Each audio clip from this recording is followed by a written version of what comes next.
नमस्कार विद्यार्थी मित्रांनो, मी श्रावण पवार. आपलं सगळ्यांचं मी पुन्हा एकदा आपल्या स्ट्रक्चरल ॲनालिसिसच्या व्हिडिओ लेक्चर सिरीजमध्ये मनापासून स्वागत करतो. राजांनो, आपलं फर्स्ट चॅप्टर जे आहे, फर्स्ट युनिट आहे, ज्याचं नाव आहे फंडामेंटल ऑफ स्ट्रक्चर, ते सुरू आहे आणि यामध्ये जवळजवळ 8 सब टॉपिक्स आपण शिकणार आहोत. काही बेसिक पार्ट जो आहे, जसं की introduction, fundamental assumption, classification of structure, then support and joint displacement आणि त्यासोबत इक्विलिब्रियम इक्वेशन्स. हा पार्ट आपला बेसिक पार्ट, खूप महत्त्वाचा फंडामेंटल पार्ट आपला संपलेला आहे.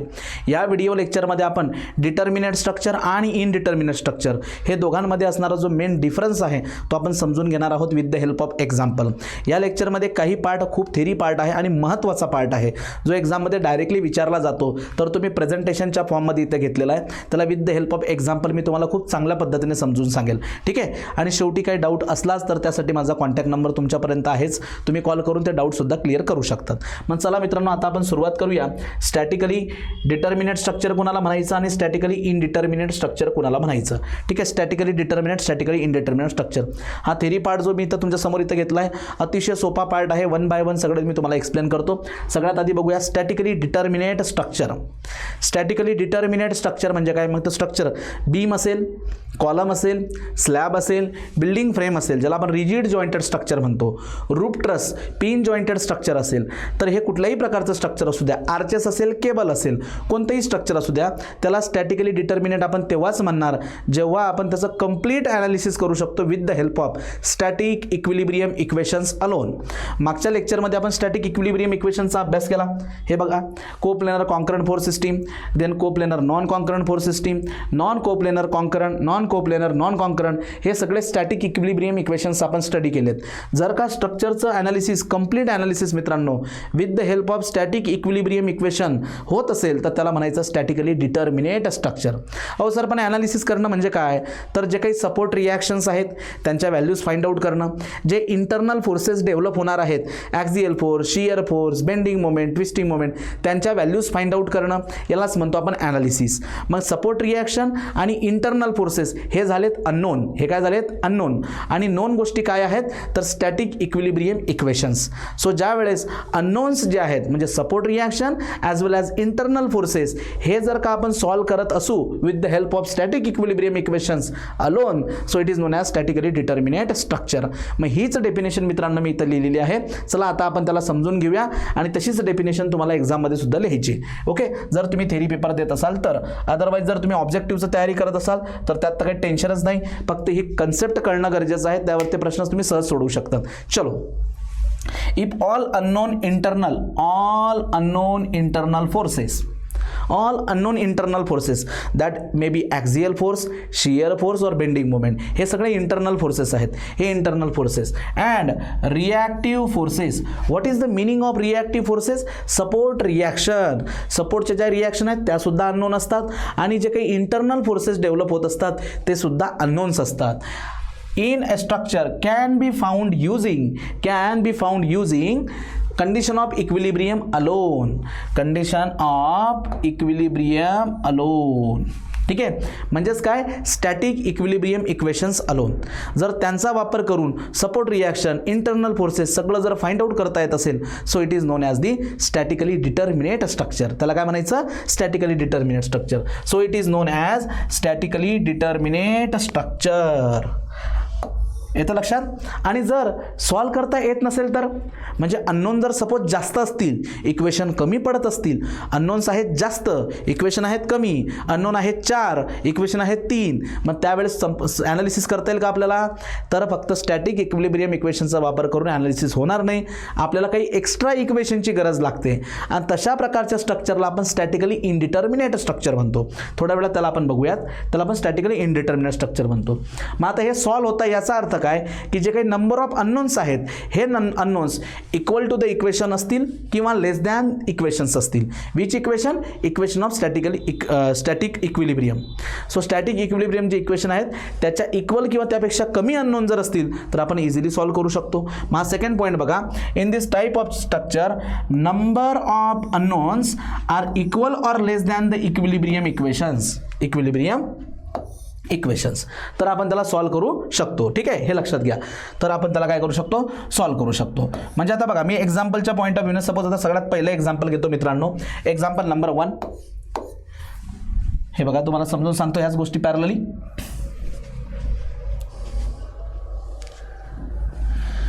ठीक आहे, चला आता एक्झाम्पल नंबर 1. सपोज मी कन्सिडर करतो सिम्पली सपोर्टेड बीम. सिम्पली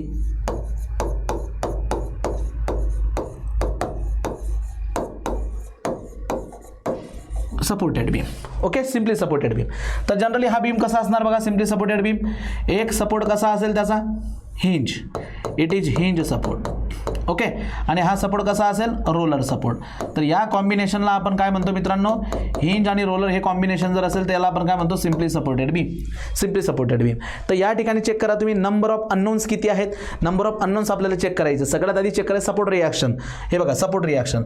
ज्यावेळेस तुम्ही हा सपोर्ट रिॲक्शन, आता हा आहे hinge, so it gives the vertical reaction आणि it again gives the horizontal reaction.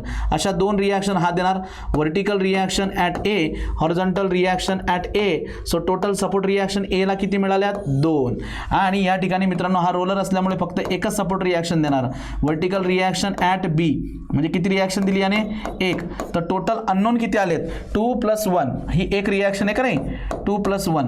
So 2 + 1. So total unknown किती आले, 3. टोटल अननोन किती, 3. लक्ष द्या. So here total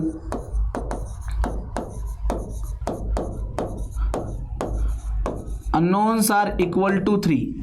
What are the total number of equations? Equilibrium equation बघा, equilibrium equation आपण इथं किती यूज करणार, इक्विलिब्रियम इक्वेशन्स किती यूज करणार आपण बघा. ही कोणत्या प्रकारची फोर्स सिस्टीम आहे, all forces are lying in single plane. But सगळे एका पॉईंटमधून पास होत आहे का, नाही. तर ही सिस्टीम आहे कोप्लेनर, एका प्लेनमध्ये, बट नॉन कॉन्करंट. मग इक्विलिब्रियम इक्वेशन आपण किती यूज करणार, 3. Summation of the forces in X direction equal to 0. बघा, summation of the forces in X direction equal to 0, summation of forces in Y direction equal to 0, आणि summation of moment, summation of the moment in force in x direction equal to 0, summation of the forces in y direction equal to 0, and summation of moment about any point equal to 0. हे 3 equation आपण वापरणार. मग मला सांगा unknown किती आहेत, 3, आणि equilibrium equation किती आहेत, 3. So 3 unknown 3 equation easily solve होतील. सो हे स्ट्रक्चर कसं इक्वेशन स्ट्रक्चर असेल, मग it is statically determinate structure. तर हे कोणतं स्ट्रक्चर झालं, statically determinate structure. So simply supported beam जे आहे मित्रांनो, it is statically determinate structure. मग इथं काही विद्यार्थ्यांच्या मनात एक प्रश्न असेल, बेसिक क्वेश्चन, तो काय की सर तुम्ही डेफिनेशन जेव्हा लिहिली तेव्हा डेफिनेशनमध्ये तुम्ही असं म्हटलं होते, अननोन इंटरनल फोर्सेस आणि रिॲक्टिव्ह फोर्सेस. रिॲक्टिव्ह फोर्सेस म्हणजे सपोर्ट रिॲक्शन. सर तुम्ही इथं सपोर्ट रिॲक्शन तर कन्सिडर केल्या 2 आणि 1, पण तुम्ही इंटरनल फोर्सेस जे आहे ते विसरून गेले. या बीममध्ये इंटरनल फोर्सेस कोणकोणत्या डेव्हलप होतील, axial force, shear force and bending moment. हे इंटरनल फोर्सेस डेव्हलप होतील का नाही ह्या बीममध्ये. मग सर तुम्ही त्यांना विसरून गेले. ते 3 + हे 3 असे 6 घ्यायला पाहिजे होते तुम्ही. तुमचा प्रश्न अगदी बरोबर आहे. पण मित्रांनो, in case of beam support reaction जर तुम्ही फाइंड आउट केल्यात तर internal forces without application of equilibrium easily solve होतात. तुम्ही बघा, जेव्हा स्ट्रेंथ ऑफ मटेरियल किंवा मॉस या सब्जेक्टमध्ये shear force and bending moment diagram draw केली असेल, सगळ्यात पहिल्यांदा तुम्ही सपोर्ट रिॲक्शन कॅल्क्युलेट केल्यात.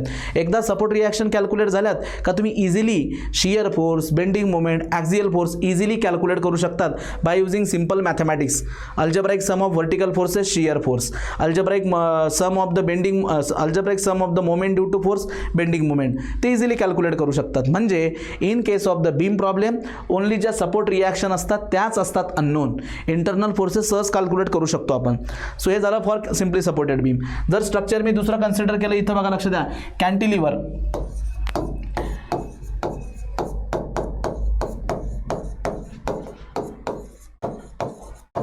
Cantilever beam.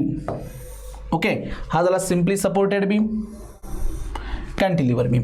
आता कॅन्टिलिव्हर बीम जर आपण कन्सिडर केलं मित्रांनो, तर बघा कॅन्टिलिव्हर बीमचं स्ट्रक्चर कसं असेल. सो कॅन्टिलिव्हर बीम,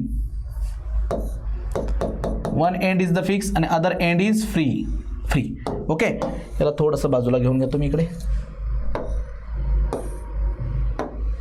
बघा, तर आता या ठिकाणी याला नाव देऊया आपण ए आणि याला नाव देऊया आपण बी. तर बोला किती सपोर्ट रिॲक्शन्स तुम्हाला इथं बघायला मिळतील. तर सर या ठिकाणी हा फिक्स आहे. तर एक असेल व्हर्टिकल रिॲक्शन ॲट ए, एक असेल horizontal reaction at A H A, आणि त्यासोबत एक असेल बेंडिंग मोमेंट नावाची रिॲक्शन म्हणजेच काय एम ए. अशा एकूण 3 रिॲक्शन तुम्हाला इथं बघायला मिळतील. किती? 3. आणि हा फ्री एंड असल्यामुळे इथं कोणत्याही प्रकारची सपोर्ट रिॲक्शन नसेल. मग टोटल रिॲक्शन परत किती झाल्यात मित्रांनो? So therefore the total reaction, total support reaction म्हणजेच टोटल अननोन्स आलेत. ते सपोर्ट रिॲक्शन म्हणजेच काय? Unknown. So total unknowns are equal to 3. किती आले? 3. आणि इक्विलिब्रियम इक्वेशन किती आहेत आपल्याकडे? इक्विलिब्रियम इक्वेशन्स आपल्याकडे आहेत,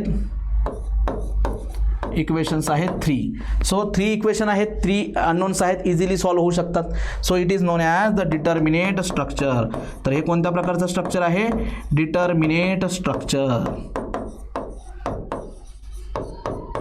okay, it is determinate structure. So clear झालं मग तुम्हाला डेफिनेशन समजली मित्रांनो. सो डिटर्मिनेट स्ट्रक्चर म्हणजे काय की जे काही अननोन्स आहेत, जे काही इंटरनल फोर्सेस आहेत ते सॉल्व केले जाऊ शकतात with the help of equilibrium equations alone.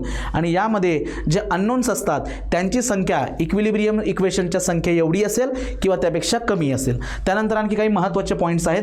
ते पॉईंट्स आता फक्त तुम्ही लक्षात घ्या. हळूहळू सब्जेक्ट जेव्हा तुम्ही शिकत जाणार त्या गोष्टी आणखी तुम्हाला क्लिअर होत जातील. त्यातला पहिला पॉईंट आता बघा की degree of static indeterminacy is 0.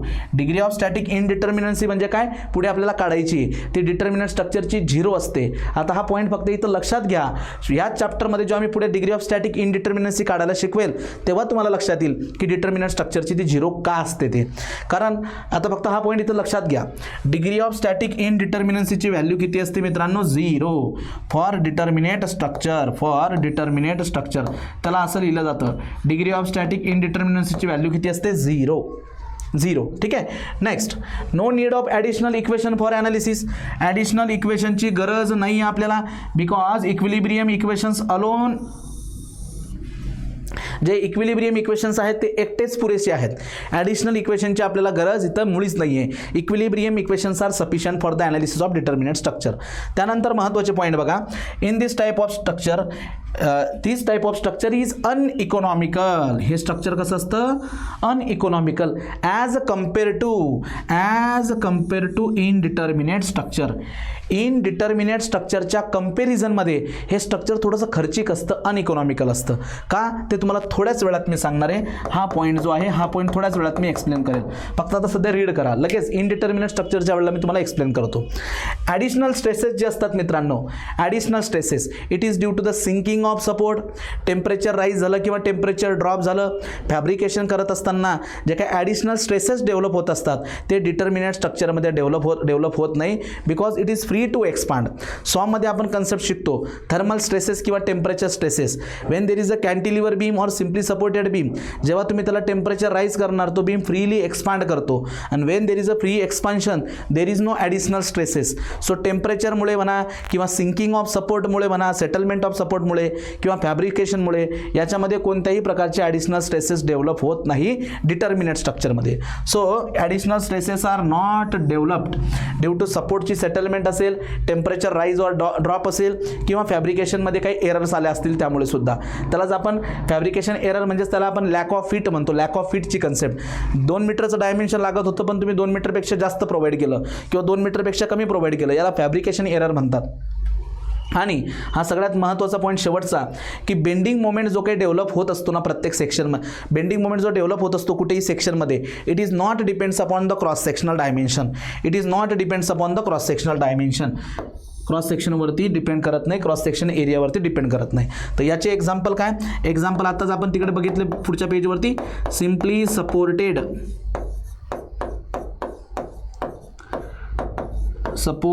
Beam, cantilever beam,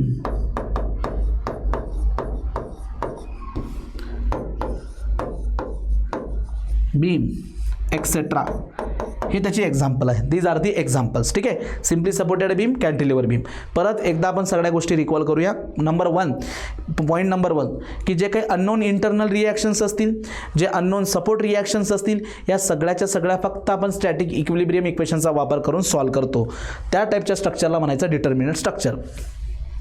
या डिटर्मिनंट स्ट्रक्चरमध्ये मित्रांनो नंबर ऑफ जे अननोन असतात, या नंबर ऑफ अननोनची व्हॅल्यू एकतर इक्वल असेल किंवा लेस असेल कुणाच्या इक्विलिब्रियम इक्वेशनच्या.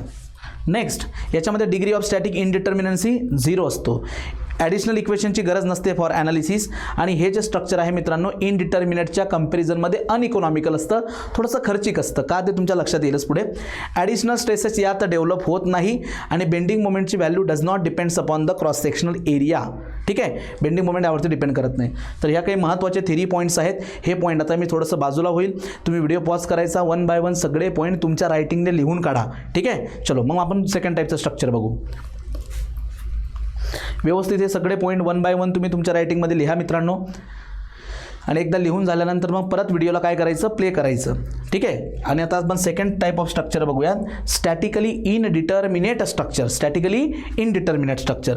या स्टॅटिकली इनडिटर्मिनेट स्ट्रक्चरलाच रिडंडंट स्ट्रक्चर असं सुद्धा म्हणतात. रिडंडंट स्ट्रक्चर यामध्ये होतं काय की जेवढी रिॲक्शनची गरज आहे, जेवढी रिक्वायरमेंट आहे सपोर्ट रिॲक्शनची, त्यापेक्षा तुम्ही जास्तीचे प्रोव्हाइड करतात, रिडंडंट करतात, ओव्हर रिजिड करतात स्ट्रक्चरला, सेफ करतात स्ट्रक्चरला इनडिटर्मिनेट स्ट्रक्चरमध्ये. मग आता बघा याच्यामध्ये if all unknown internal forces, जे काही इंटरनल फोर्सेस आहेत, if all unknown internal forces आणि reactive forces in a structure, reactive forces in a structure cannot be found using the condition of equilibrium alone, then the structure is known as statically indeterminate structure. Statically indeterminate structure. मित्रांनो यात होतं काय की equilibrium equation are not sufficient. ते पुरेसे नाही आहेत, आपल्याला आणखी एक्स्ट्रा इक्वेशनची गरज लागते, कारण यामध्ये अननोनची संख्या जास्त असते. फॉर एक्झाम्पल मी कन्सिडर करतो fix beam. Number 1 fixed beam. हे बघा फॉर एक्झाम्पल आपण इथं कन्सिडर करूया फिक्स बीम. तर फिक्स बीम कसा असणार बघा, त्याचे दोघं एंड जे आहेत हे कसे असतील, फिक्स असतील. दोघं एंड त्याचे फिक्स असतील. तर तुम्ही मला सांगा जर दोघं एंड याचे फिक्स आहेत तर टोटल नंबर ऑफ रिॲक्शन्स इथं किती झाल्यात. हे बघा ही एक reaction, it is horizontal reaction at A, ही एक व्हर्टिकल रिॲक्शन ॲट ए, त्यानंतर बेंडिंग मोमेंट नावाची reaction at A, M A, हा सपोर्ट आहे ए, हा सपोर्ट आहे बी, नंतर व्हर्टिकल रिॲक्शन ॲट बी, नंतर हॉरिझॉन्टल रिॲक्शन ॲट बी आणि बेंडिंग मोमेंट नावाची रिॲक्शन ॲट बी. अशा एकूण इथं 3 आणि या ठिकाणी 3, असे एकूण किती सपोर्ट रिॲक्शन झालेत मित्रांनो, total 6 support reaction, 6 unknown. So total unknown किती झाले तिथं बघा, total number of unknowns is equal to 6. Total number of unknown किती, 6. आणि आपल्याकडे स्टॅटिक इक्विलिब्रियम इक्वेशन किती आहेत, स्टॅटिक इक्विलिब्रियम इक्वेशन्स किती आहेत राजांनो. Static equilibrium equation for planar structure आणि नॉन कॉन्करंट स्ट्रक्चर किती असतील आपल्याकडे, 3 आहेत. 3 summation of forces in X direction equal to 0, summation of forces in Y direction equal to 0 आणि summation of bending moment about any point equal to 0. So 3 equation आपल्याकडे आहेत, पण unknown किती झाले, 6. तर त्यामुळे मित्रांनो इट इज इक्वेशन 3च आहेत, अननोनची संख्या जास्त आहे, 6 अननोन आहेत. तर ते पूर्ण इक्वेशनचा वापर करून सॉल्व्ह होतील का, नाही. आपल्याला 3 ॲडिशनल इक्वेशनची गरज लागेल आणि that additional equation is known as the compatibility equation. Compatibility equation म्हणजे काय, इक्वेशन जे डिफॉर्मेशनच्या फॉर्ममध्ये बनवले जातात, इक्वेशन जे रोटेशनल डिफॉर्मेशनच्या फॉर्ममध्ये बनवले जातात. So equation which are made in the form of deformation त्याला कंपॅटेबिलिटी इक्वेशन म्हणतात. So equilibrium equation alone sufficient नाही आहेत, आपल्याला ॲडिशन इक्वेशनची गरज लागते आणि that type of structure is statically indeterminate. हे स्ट्रक्चर कोणतं झालं, स्टॅटिकली इनडिटर्मिनेट स्ट्रक्चर.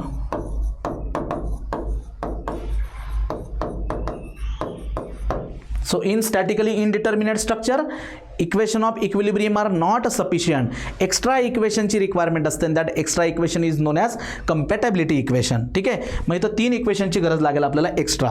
आता दुसरं जर एक्झाम्पल घ्यायचं म्हटलं मी तर प्रॉप कॅन्टिलिव्हर बीम, हे बघा नंबर 2 प्रॉप्ड कॅन्टिलिव्हर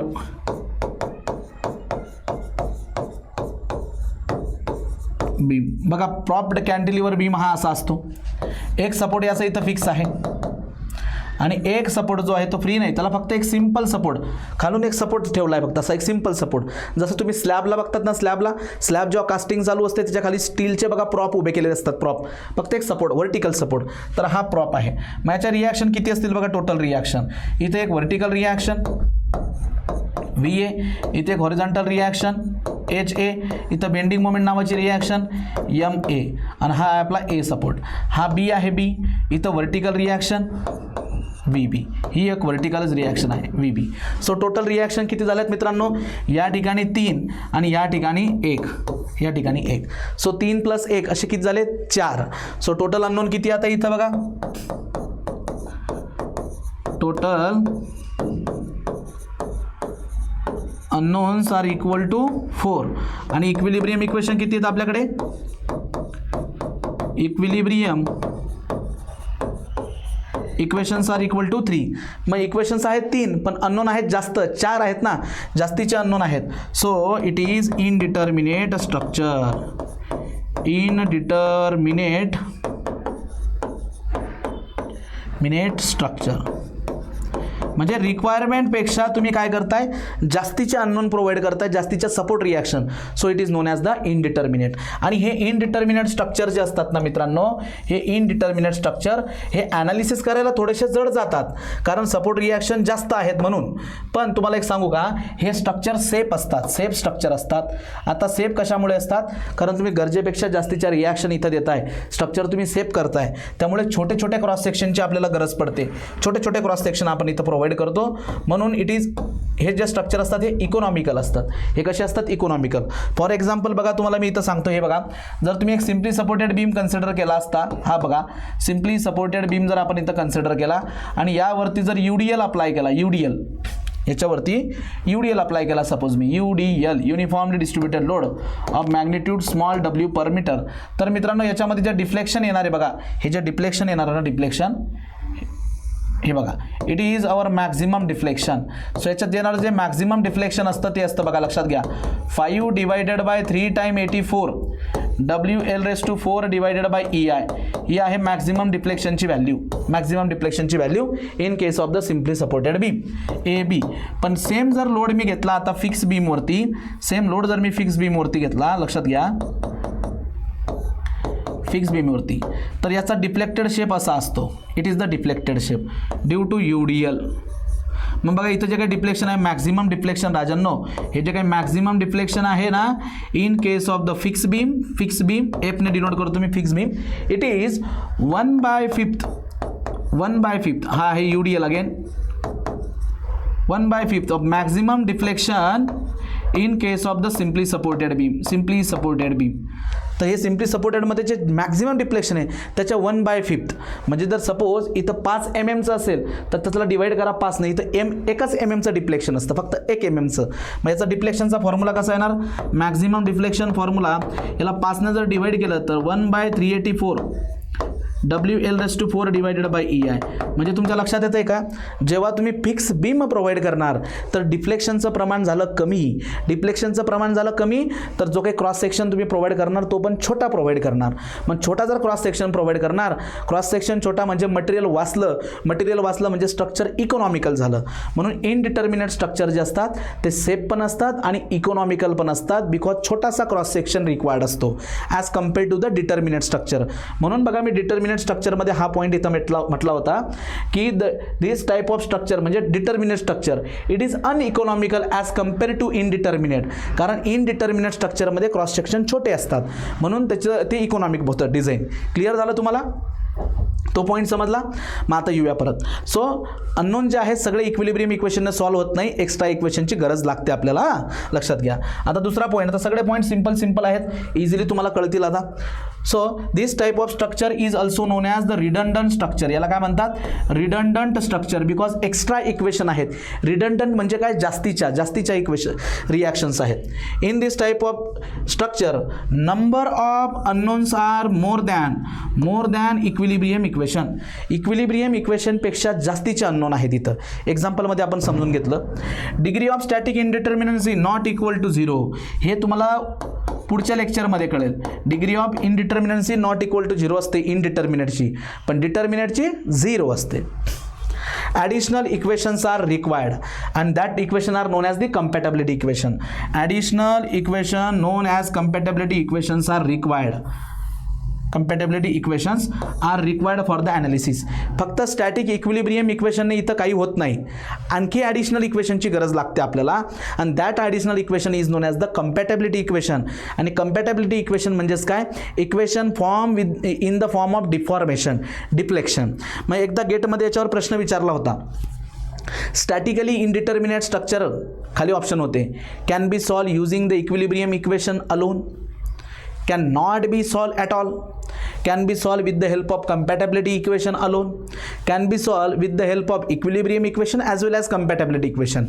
तर इनडिटर्मिनेट स्ट्रक्चर सॉल्व करायला इक्विलिब्रियम इक्वेशन पण लागतात आणि ॲडिशनल इक्वेशन म्हणजे कंपॅटेबिलिटी इक्वेशन पण लागतात. ओके, आय होप तुम्हाला हे क्लिअर झालं असेल. पुढे, आणि हे स्ट्रक्चर कसं असतं मित्रांनो? It is economical as compare to the determinate structure. कारण क्रॉस सेक्शन छोटा लागतो आणि याच्यामध्ये ॲडिशनल स्ट्रेसेस पण डेव्हलप होतात. टेम्परेचरच्या चेंजमुळे स्ट्रेसेस डेव्हलप होतात. एखादा सपोर्ट जर का खालीवरती झाला म्हणजे सेटलमेंट झाली तरी स्ट्रेसेस डेव्हलप होतात. ॲडिशनल स्ट्रेसेस फॅब्रिकेशन वर्कमध्ये सुद्धा ॲडिशनल स्ट्रेसेस डेव्हलप होतात. So additional stresses are developed due to सपोर्टचं सेटलमेंट, टेम्परेचर अँड फॅब्रिकेशनच्या एररमुळे. आणि सगळ्यात शेवटचा पॉईंट जो आहे तिथं आपण काय बघितलं की bending moment in a section not depends upon the cross sectional area but determinate स्ट्रक्चरमध्ये it is depends upon the cross section area. काही पॉईंट हळूहळू एसे जेव्हा तुमचा पुढे जाईल, स्ट्रक्चरल ॲनालिसिस सब्जेक्ट जेव्हा तुमचा पुढे जाईल, पुढे तुम्हाला हे पॉईंट क्लिअर होतील, मग तेव्हा मी याचा रेफरन्स देईल. त्यामुळे काही पॉईंट आता फक्त लिहून घेणंच गरजेचं आहे. पुढे 101% तुमचे डाऊट क्लिअर होतील. सो यामध्ये बेंडिंग मोमेंट जो आहे it is dependent on the cross sectional area. ठीक आहे. अँड एक्झाम्पल काय रे मित्रांनो याचे? फिक्स बीम, नंतर continuous beam,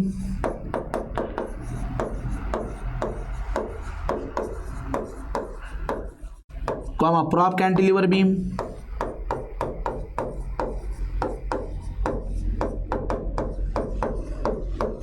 prop cantilever beam etcetera. So हे त्याचे काही एक्झाम्पल झाले. ठीक आहे. सो प्रॉपर व्हिडिओला तुम्ही इथं पॉज करा आणि सगळं काही कंटेंट व्यवस्थित लिहून घ्या. एक लाईन इथली खूप महत्त्वाची आहे. तुम्ही थेरी प्रश्न लिहित असताना यावरती जर डिफरन्स आला तर तुम्हाला 100% याचा फायदा होणार आहे. ऑब्जेक्टिव्हचा अभ्यास करत असाल तर त्यासुद्धा ह्या दोघं स्लाईड अतिशय महत्त्वाचे, त्यामुळे मी त्या टाईप करून घेतल्या.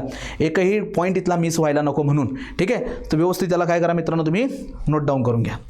व्हिडिओ पॉज करा आणि प्रॉपरली याला नोट डाऊन करा. ओके. तर अशा पद्धतीने ह्या लेक्चरमध्ये आपण स्टॅटिकली डिटर्मिनेट स्ट्रक्चर कशाला म्हणायचं आणि स्टॅटिकली इनडिटर्मिनेट स्ट्रक्चर कशाला म्हणायचं हे आपण इथं समजून घेतलं मित्रांनो. आता आपण इथं थांबूया.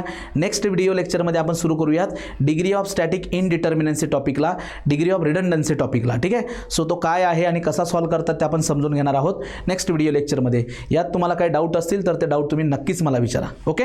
थांबूया इथं. Thank you so much. भेटूया नेक्स्ट व्हिडिओ लेक्चरमध्ये.